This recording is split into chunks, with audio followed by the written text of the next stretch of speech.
Estamos en el libro del profeta Isaías, es el libro del profeta Isaías y es el capítulo 16, Isaías capítulo 16, y consideramos la última parte de este capítulo 16, desde el versículo 9 hasta el versículo 14, y lo leemos para que podamos todos recordar estas palabras de Isaías. Isaías 16, 9, por lo cual lamentaré con lloro de Jazer por la viña de Sibna, te embriagaré con mis lágrimas, oh Hesbón y Eleale, porque sobre tus cosechas y sobre tu siega caerá el grito de guerra. Quitado es el gozo y la alegría del campo fértil. En las viñas no cantarán, ni se regocijarán. No pisará vino en los lagares el pisador. He hecho cesar el grito del lagarero. Por tanto, mis entrañas vibrarán como arpa por Moab, y mi corazón por Kir Hareset. Y cuando apareciere Moab cansado sobre los lugares altos, cuando venga a su santuario a orar, no le valdrá. Esta es la palabra que pronunció Jehová sobre Moab desde aquel tiempo. Pero ahora Jehová ha hablado diciendo: dentro de 3 años, como los años de un jornalero, será abatida la gloria de Moab, con toda su gran multitud, y los sobrevivientes serán pocos, pequeños y débiles. Y cuando nos acercamos a la Escritura, a la palabra de Dios, nos acercamos a una sorpresa constante conforme miramos el carácter mismo de Dios. Ir a la Escritura es darnos cuenta de que ese Dios que muchas veces tenemos en la imaginación no es más que un ídolo que nos hemos hecho. Realmente la Escritura, como decía C.S. Lewis, sirve como ese rompedor de ídolos, ¿no?, que tenemos todos en nuestro corazón. Todos y cada uno de nosotros tenemos una imagen, nos hacemos imágenes de Dios. Dios tiene que ser así o Dios tiene que ser de la otra manera, y pensamos que Dios tiene que entrar en ese molde que nosotros hacemos de cómo tiene que ser Dios. Y una y otra vez vamos a la Escritura porque la Escritura es esa gran iconoclasta, es decir, esa rompedora de los ídolos que nos hacemos acerca de Dios. No todos los ídolos son ídolos de piedra o de escayola, sino que también hacemos ídolos en nuestra mente acerca de Dios. Y aquí encontramos como en estas profecías de Isaías una y otra vez se rompe esa imagen que tenemos de ese Dios. Como muchas veces dice la gente que no ha leído bien la Escritura, lamentablemente, ese Dios del Antiguo Testamento, ¿no?, que es un Dios de ira y un Dios de juicio constantemente. Y en contraste con eso encontramos el Dios del Nuevo Testamento, que es un Dios de amor y de misericordia para con los suyos. Esa imagen es una imagen falsa. Un pasaje como este nos está mostrando que esa imagen no es una imagen real. El Dios del Antiguo Testamento es el mismo Dios que encontramos en el Nuevo Testamento. El corazón del Padre, que aparece con toda claridad en la persona de nuestro Señor Jesucristo, es el mismo corazón que aparece también aquí en el Antiguo Testamento. Y este pasaje es una prueba muy clara de esa realidad de la que estamos hablando, porque este pasaje es un oráculo acerca de Moab. Los moabitas estaban relacionados, decíamos la última vez, de alguna manera con los israelitas. Había un cierto parentesco, pero eran enemigos. Entre ellos no se llevaron bien a lo largo de la historia de Israel. Podemos ver esa realidad de enemistad entre ellos. Y aquí tenemos un oráculo, es decir, una profecía que Dios pronuncia sobre Moab. Y hemos visto cómo en esa profecía se está anunciando algo que iba a venir inmediatamente. Hemos leído incluso cómo en la misma se nos habla justamente de los años. En 3 años, a partir de esta profecía que dijo aquí Isaías sobre Moab, Moab iba a ser barrida del mapa por el imperio asirio, con todo lo que esto implicaba. En el capítulo 15 estábamos viendo esa realidad de ese destierro, esa destrucción, esa muerte de tantos habitantes de esta nación, y pocos iban a quedar vivos de una invasión como la invasión asiria. Y esto es lo que estamos viendo aquí en este pasaje, ese es el contexto de estas palabras. Pero tenemos que darnos cuenta que dentro de esta descripción que hace el profeta de la ruina segura de Moab, bajo el justo juicio de Dios, que también se dice, encontramos que hay algo más aquí, algo que ya empezaba a mencionarse en el capítulo 15 y el versículo 5. Dice, mi corazón dará gritos por Moab. Encontramos el lamento de Dios por Moab. El lamento de Dios por Moab. Moab va a ser destruida. Moab son enemigos del pueblo de Dios y sin embargo hay un lamento por Moab. Y aquí en este capítulo 16, en estos versículos del 9 hasta el final, encontramos el lamento de Dios con Moab. Si nos sorprende que Dios lamentase por Moab, aquí todavía se incrementa mucho más. Es el lamento de Dios con Moab. Dice en el versículo 9, por lo cual lamentaré con lloro de Jazer por la viña de Sibna. El lloro, el lamento, la endecha de Dios con los moabitas. Por medio del profeta Isaías, por tanto, se nos está trayendo una imagen quizás sorprendente de cómo es el carácter mismo de Dios. Este es un Dios que es muy distinto al Dios que tantas veces se nos presenta. Es un Dios que tiene un lamento por aquellos que van a perecer. No hay una indiferencia en el corazón de Dios por aquellos que van a morir, sino que hay un sentido profundo de un dolor en el corazón del profeta que está expresando algo de lo que hay también en Dios mismo. Y eso es lo que tenemos que mirar en esta ocasión, lo que aquí se nos está diciendo, para que nosotros también podamos aprender acerca de esa realidad de quién es nuestro Dios. Para eso estamos aquí principalmente, para saber cómo es Dios y de alguna manera poder ser como Dios, como este Dios que nos dice cómo es, para que podamos también nosotros de alguna manera ser como Él.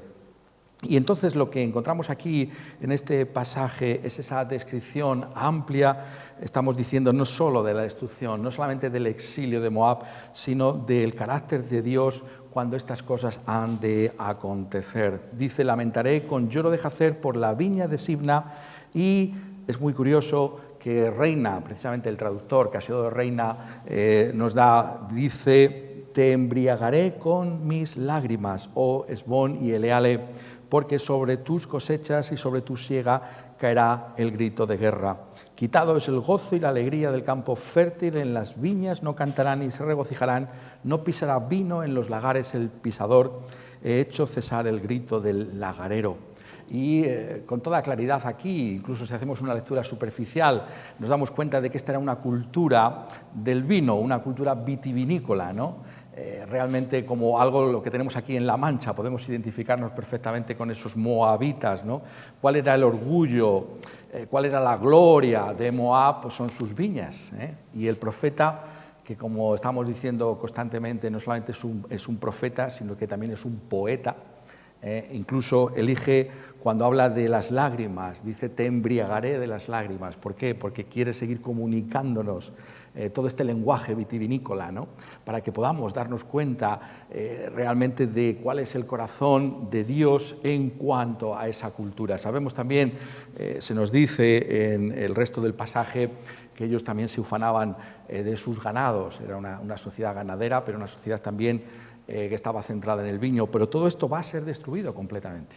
Ellos van a dejar de ser esa cultura, y todo lo que era su orgullo, todo lo que era la razón de ser de su cultura va a desaparecer completamente. Y lo que hace Dios aquí es mostrar cómo Él también lamenta con ellos.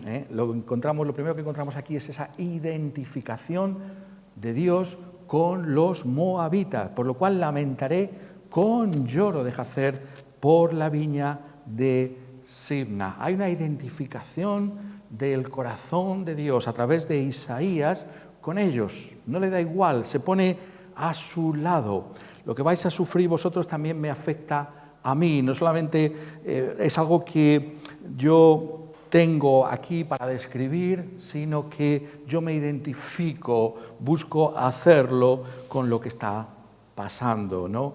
Esto es tremendo, ¿no? Es verdad, porque el profeta podía lavarse las manos y podía decir, bueno, estos son nuestros enemigos, pues qué bien, ¿no? Que pase eso, ¿no? No dice eso. Él se pone de su lado con lloro de Jazer por la viña de Sibna. El mismo lloro que tenéis vosotros, moabitas, por vuestras viñas, es el lloro que yo también tengo. Y luego habla aquí, ¿no? Como dice, te embriagaré o te regaré con mis lágrimas, oh Esbón y Eleale, porque sobre tus cosechas y sobre tu siega caerá el grito de guerra. Vemos esa abundancia de ese dolor que se expresa por medio de estas lágrimas. No simplemente es un llanto, como se suele decir, una lágrima de cocodrilo, sino que hay una abundancia. Se va a embriagar el profeta. ¿Pero de qué? De lágrimas. De lágrimas. ¿Se va a intoxicar de vino? No, de lágrimas. Esto le afecta profundamente. Te voy a regar con mis lágrimas. Y describe estos lugares que no nos son tan familiares porque estamos más bien centrados en la historia de Judá. Son lugares de Moab. Está como recorriendo el mapa geográfico de todos los moabitas. Está mostrando cómo conoce bien. Pero no solamente es que lo conoce bien, sino que se identifica con cada uno de estos lugares y dice, yo también derramo mis lágrimas como vosotros por causa de esta destrucción. Y habla de cómo ese canto, ¿no? Esa alegría que viene en el momento de la cosecha, en el momento en que se pisa el vino, ¿no? Algunos de nosotros aquí en La Mancha incluso nos acordamos de niños, yo me acuerdo de pisar el vino, ¿no? Nos cogían a los niños, ¿no? Y nos hacían pisar el vino, me acuerdo perfectamente de aquello, ¿no? No hace tantos años que se hacía así, y esos son momentos de alegría, ¿no? La ciudad estaba llena de este olor, ¿no? al mosto, ¿no? Y era realmente una época de alegría, ¿no? La que reinaba en nuestros pueblos en esos momentos de la cosecha. Pues bien, todo eso que experimentaron los moabitas iba a ser totalmente quitado de en medio. Todo ese regocijo por la cosecha, por el vino, va a desaparecer completamente. Todo eso va a ser quitado. Y el profeta aumenta la intensidad de su lamento, por tanto, y dice en el versículo 11, mis entrañas vibrarán como arpa por Moab y mi corazón por Kit Hareset. Aquí un cambio realmente que debemos notar, porque no solamente está diciéndonos que Él derrama lágrimas, no solamente está con ellos, sino que dice que todo esto surge de lo más profundo de su ser, de mis entrañas, de lo que soy realmente, de mi corazón. El corazón, sabéis que en la Escritura no se refiere simplemente al órgano que bombea la sangre, sino que está hablando del sentido mismo de la persona, es decir, lo que somos es nuestro corazón. Y cuando dice el corazón está diciendo que de lo más profundo de su ser surge ese lamento con Moab. Esa es la realidad que aquí se nos está trayendo. No es una pose, no es simplemente una apariencia, sino que el profeta realmente está conmovido en lo más profundo de su ser por lo que les va a pasar a los moabitas. Y esto que encontramos aquí, sabemos que es justamente ese corazón de Dios mismo. Lo estamos diciendo constantemente, ¿no? No solamente estamos mirando estas cosas en su contexto histórico, que es lo primero que tenemos que hacer, sino que lo que hacemos es que lo vemos a la luz de toda la revelación que Dios hace de sí mismo en las Escrituras. Y por tanto, lo que encontramos aquí en este lamento de Isaías, que representa el mismo corazón de Dios, es lo que encontramos en la persona de nuestro Señor Jesucristo. Eso es lo que se nos dice en ese pasaje tan extraordinario del Evangelio de Lucas en el capítulo 19. Es Lucas solamente el que llama nuestra atención sobre ese detalle en Lucas 19, cuando nuestro Señor Jesucristo entró en Jerusalén, se nos dice que cuando llegó cerca de la ciudad, Lucas 19:41, al verla lloró sobre ella. Nuestro Señor Jesucristo, al entrar a Jerusalén, lloró sobre la ciudad de Jerusalén. Y por tanto el profeta, lo que está haciéndonos el profeta Isaías, es anticipar lo que hay en ese corazón de nuestro Señor Jesucristo. Esto es fascinante porque nuestro Señor Jesucristo sabe perfectamente lo que va a pasar. Está en control de todas las circunstancias. Él es Dios y conoce bien todo lo que está determinado sobre Jerusalén. Y sin embargo, se nos dice aquí que lloró sobre la ciudad de Jerusalén. Se nos está mostrando, por tanto, lo que hay en el corazón, en las entrañas mismas de la persona de nuestro Señor Jesucristo. Es Él el que derramó sus lágrimas sobre la ciudad de Jerusalén. Al igual que Isaías nos muestra su corazón con respecto a los moabitas, aquí el Señor Jesucristo muestra su corazón para con la ciudad de Jerusalén. Y por tanto, lo que nos está diciendo la Escritura es que nosotros también hoy tenemos que mostrar algo de esa realidad, de lo que hay en el corazón de Isaías y de la persona de nuestro Señor Jesucristo. Tenemos que tener mucho cuidado, déjame que lo ponga de otra manera, cuando vemos a las personas a nuestro lado, ¿no? Y vemos a las personas que no siguen los caminos de Dios. Y es muy fácil cuando vemos a las personas que hacen aquello que no nos parece que es correcto a los ojos de Dios, pues de alguna manera, aunque no fuéramos capaces de expresarlo con palabras porque nos daría vergüenza, de sentir una especie de superioridad moral sobre esa gente. Y decir, es que esta gente, yo soy distinto. No, lo que tiene que haber en nuestro corazón es compasión hasta el punto de derramar lágrimas por las personas que no conocen al Señor. Tenemos que darnos cuenta que esa es la actitud cristiana. La actitud cristiana no es la de sentirse por encima de alguien. No es la actitud cristiana la de despreciar a los que están fuera de la iglesia cristiana. Es la de llorar por aquellos que no conocen al Señor. ¿Hay algo de eso en tu vida? Cuando ves cosas que a ti no te gustan de otros, ¿los condenas? ¿O derramas lágrimas por ellos? Eso es lo que aquí se nos está diciendo. Eso es lo que está trayendo la Escritura, porque es lo que está en armonía con el carácter de Dios. Por eso os decía la sorpresa que tiene la Escritura, ¿no? Nuestra actitud no es la de los fariseos, ¿no? Que despreciaban a los pecadores, estos pecadores, ¿no? Y los despreciaban. ¿Es esa la actitud cristiana? No, la actitud cristiana es la del Señor Jesucristo, la de tener compasión por los pecadores, hasta el punto de que podamos decir como Isaías que vibra como un arpa nuestra propia entraña por lo que les va a pasar a ellos. Porque tenemos que darnos cuenta aquí que el contexto es un contexto sorprendente también, el contexto de Moab y el contexto aquí de las palabras de nuestro Señor Jesucristo. Después de describirnos el estado del corazón de Isaías de parte de Dios, se nos habla aquí del justo juicio de Dios sobre Moab. Esto es muy interesante. A partir del versículo 12 hasta el final se nos está hablando de que ese justo juicio va a llegar sobre los moabitas. Esto es lo que mueve el corazón de Isaías, la realidad de que ese juicio es un juicio inaplazable. Es un juicio que realmente va a acontecer. La orden ya ha salido, si lo podemos decir así, para ese justo castigo de Moab. Ha estado describiendo, ¿no?, aquí esa soberbia y ese orgullo de los moabitas, y ahora viene ese pago por causa de su propio pecado. Y ellos clamarán a sus dioses, ¿no? Buscarán sus santuarios de esos dioses falsos, pero de nada les va a valer, dice el profeta, que lo puedan hacer, porque hay ese justo juicio de Dios sobre ellos. Y es exactamente lo mismo que se nos dice del Señor Jesucristo.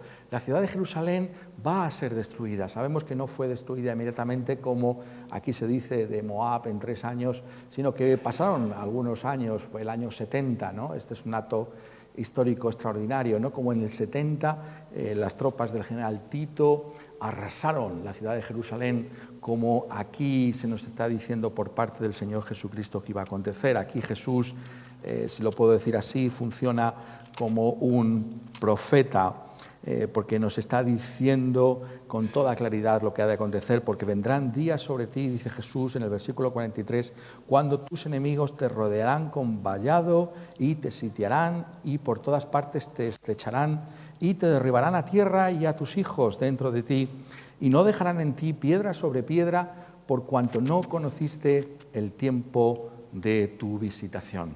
Y lo que yo quisiera que notarais es como, aunque se sabe que viene este juicio, no deja de derramar sus lágrimas por la ciudad de Jerusalén. Aunque Isaías sabe lo que le acontece, porque él es el vocero de Dios, el oráculo de Dios, lo que le va a pasar a Moab, está diciendo incluso que son en 3 años, aún así él derrama sus lágrimas que salen de lo más profundo de su corazón por Moab. Y por tanto nos está mostrando algo que muchas veces no nos damos cuenta de ello, y es esa armonía del carácter divino. Nos está mostrando cómo ambas realidades acerca de Dios funcionan. Nuestro Dios es el Dios de la compasión y de la misericordia, pero es también el Dios del justo juicio sobre aquellos que se empecinan en permanecer aferrados a su pecado y no buscan salir del mismo. Eso es lo que está enseñando aquí. Y es precisamente la realidad de ese mismo juicio lo que mueve a las oraciones a Isaías y también a nuestro Señor Jesucristo. Y eso es lo que tenemos que ser capaces de darnos cuenta también nosotros. Cuando hablamos de esta compasión de Dios, no estamos diciendo que en el día del juicio final, por tanto, Dios va a hacer la vista gorda, como se suele decir, y va a salvar a todos. No. Hay un justo juicio de Dios y hay una salvación y hay una condenación. Pero ese anuncio de esa condenación no lo podemos hacer simplemente de una manera dura y fría, sino que tenemos que hacerlo con lágrimas en nuestros propios ojos. Eso es lo que nos está enseñando nuestro Señor Jesucristo aquí. Este justo juicio viene, pero es un justo juicio que está regado por las lágrimas del mismo Señor Jesucristo. Moab va a ser destruida, pero Isaías va a llorar también por Moab. Y por tanto nos está enseñando acerca de la profundidad de las cosas que tienen que ver con Dios. No es tan sencillo como muchos piensan, sino que hay una profundidad en los caminos de Dios que nosotros tenemos que explorar. Y lo que nos están diciendo los pasajes es que ese lamento viene precisamente por esa incapacidad que tienen ellos para darse cuenta de ese momento en el que están viviendo en su propia historia. Es así en el caso de Moab, esta historia dilatada de ese contacto con esa revelación de Judá. Ese último mensaje que veíamos la semana pasada, cuando estábamos con la primera parte del capítulo 16, donde a esa petición de exilio por parte de las autoridades moabitas responde aquí el profeta mostrando la realidad de quién es ese pueblo de Judá, cuando dice en el capítulo 16, versículo 5, y se dispondrá el trono en misericordia y sobre él se sentará firmemente en el tabernáculo de David quien juzgue y busque el juicio y apresure la justicia. ¿Recordáis que os decía entonces la semana pasada que aquí lo que está diciendo es que el legado real, la identidad de Judá es ese ofrecimiento del Mesías, de la persona de nuestro Señor Jesucristo? ¿Qué tiene el pueblo de Dios para ofrecerle a los desposeídos de la tierra, a los pobres, a los exiliados de este mundo? Lo que tiene es el Evangelio de nuestro Señor Jesucristo, ese trono de misericordia que está aquí anunciado ya por parte de Isaías, ese trono en el que se sienta nuestro Señor Jesucristo como el único Señor y Salvador. Y eso es lo que la Iglesia estaba ofreciendo a Moab, y eso es lo que nuestro Señor Jesucristo también estaba ofreciendo a sus contemporáneos en Jerusalén. Y ahí está la realidad final de esas lágrimas de Isaías y también de nuestro Señor Jesucristo.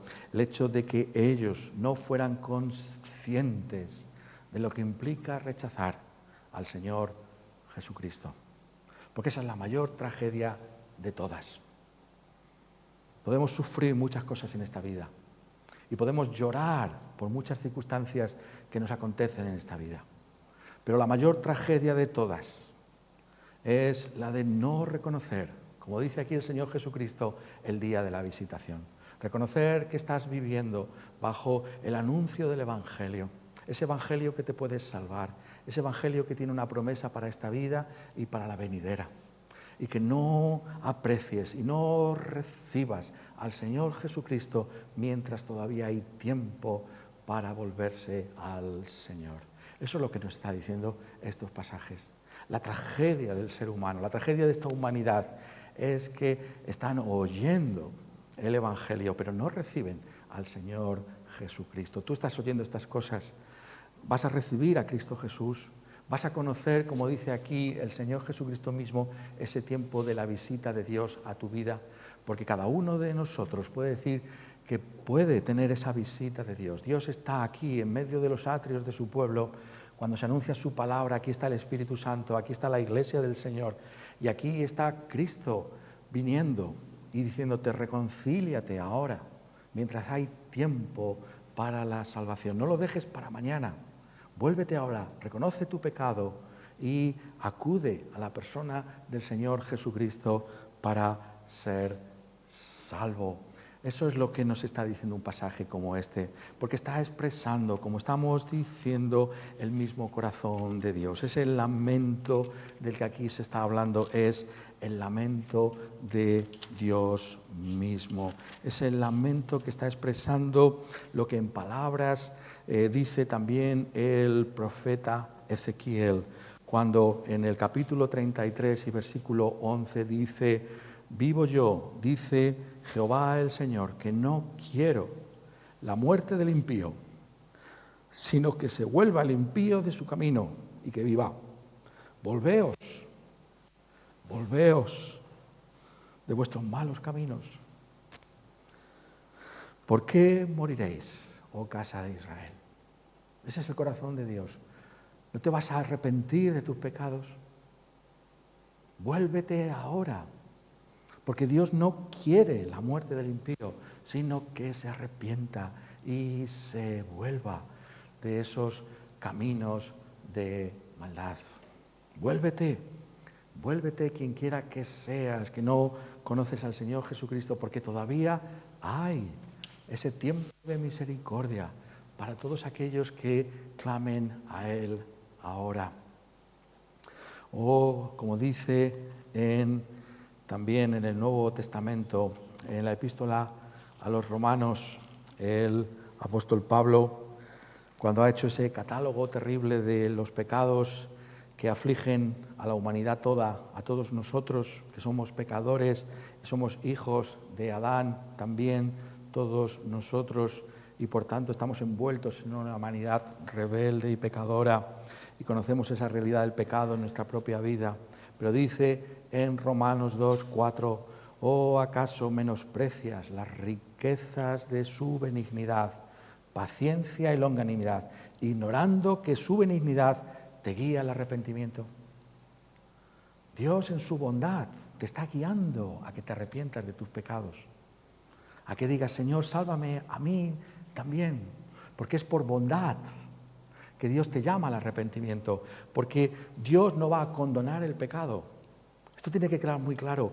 Notad que se está hablando del juicio sobre Moab. La soberbia y el orgullo de Moab van a ser abatidos completamente.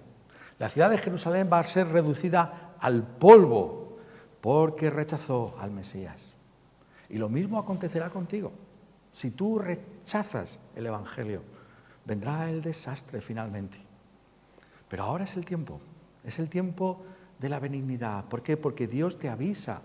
Nunca podrás decir, después de haber estado en una iglesia cristiana, evangélica, nunca podrás decir que no oíste el juicio de Dios, el justo juicio de Dios. Nunca podrás decir que no se te avisó.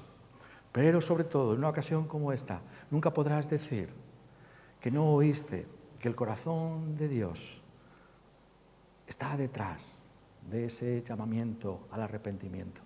Que Dios se aflige, que Dios lamenta, que Dios derrama sus lágrimas en la persona del Señor Jesucristo por los pecadores, por personas como tú. O poniéndolo de una manera extraordinaria, si te vas a condenar,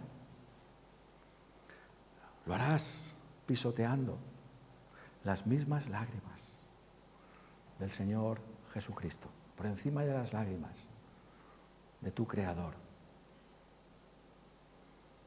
Y por tanto, no habrá excusa ninguna, porque habrás desechado a Dios mismo en la riqueza de su corazón.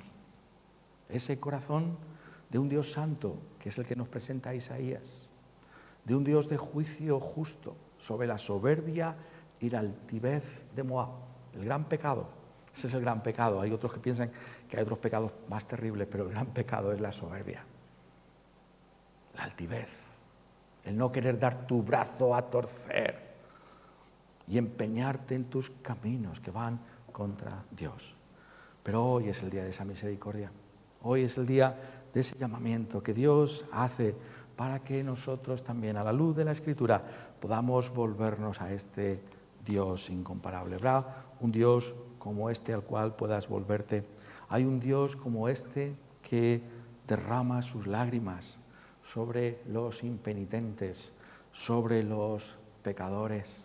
Ese Dios que nos avisa por medio del Evangelio para que podamos encontrar ese refugio en el único lugar que es posible hacerlo, que es en esa cruz de nuestro Señor Jesucristo. Es ahí donde vemos ese aspecto final y sorprendente de lo que se nos anuncia acerca del justo juicio de Dios. El hecho de que en esa cruz del Calvario, Dios, en la persona del Señor Jesucristo, llevó sobre sí el justo juicio de su propio pueblo. Llevó sobre sí el castigo que nosotros deberíamos haber recibido, tendríamos que recibir por toda la eternidad en el infierno. Y lo llevó para que todos aquellos que ahora se vuelvan al Señor Jesucristo puedan estar persuadidos de que hay salvación para ellos. Esa es la realidad de ese justo juicio de Dios finalmente.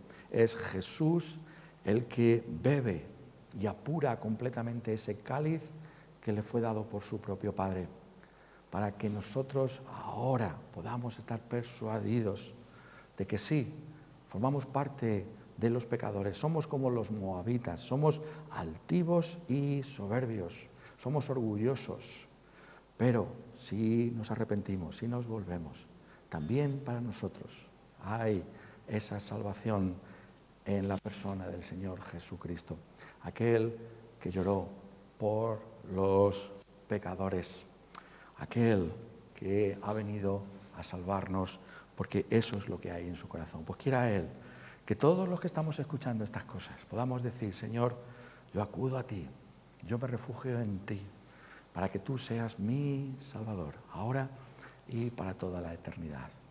Que así sea en todos nosotros. Amén.